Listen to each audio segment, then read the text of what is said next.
One of Russia's closest neighbors, Finland, officially launched its bid to join NATO, with Sweden also announcing its intent to join.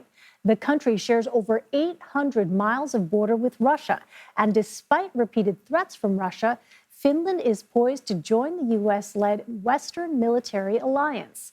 Imtiaz Tyab has the latest. We have today a historic day.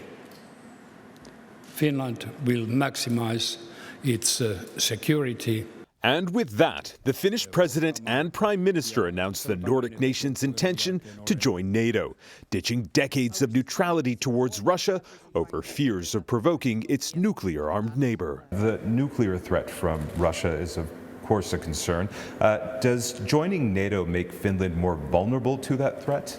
The nuclear threat, it's very serious. I think that within NATO, actually, it gives us security when it comes to nuclear, because NATO also have nuclear nuclear weapons. Russia's war in Ukraine triggered Finland's decision to join the military alliance, but a massive shift in public opinion here made it politically possible.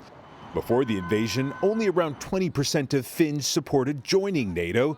Now, nearly 3/4 of the country does. But the two nations' complex history also played a role. This swimming center in the heart of Helsinki doubles as a nuclear bomb shelter, one of over 5,000 around the capital city. So this is it? Yeah, this is it. It's a swimming cave/shelter. Yeah, other way around. It's a shelter that can also be used as a swimming hole.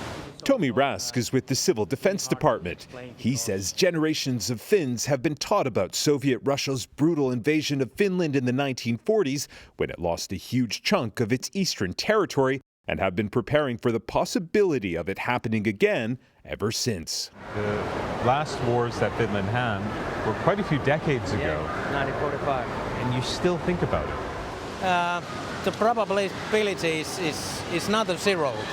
It still is some kind of probability. Finland and Russia share over 800 miles of border.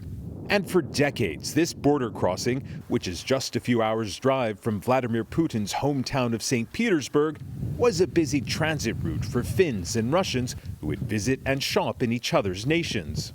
This once busy and open border used to be a symbol of the closeness between a post-Soviet Russia and Finland. But that is all changing very rapidly. Still, Boris, a Russian visitor to Finland, is optimistic. I think things will go back to the way they were, he says, that everything will soon be over and go back to normal. But Senate Republicans feel differently, following their surprise visit to Kyiv to meet with Ukraine's president. Nice to meet you. Welcome.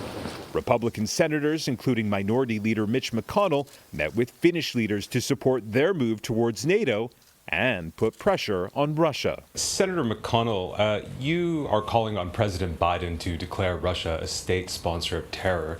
Can you explain why? Anyone who's been able to observe the events of the last couple of months would have to conclude the Russians certainly deserve to be included on that list. Russia has lashed out at Finland and Sweden's decision to join the NATO military alliance, calling it a grave mistake and warning military tensions would increase.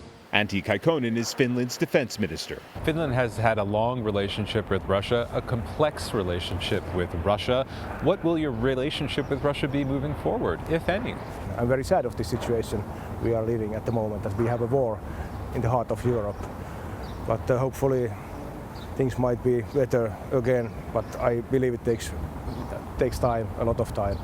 For now, the border between Finland and Russia is quiet. But once Finland formally joins NATO, the military alliance's land border with Russia will more than double in size and could eventually see NATO troops along it. The question then is not if Moscow will react, but how.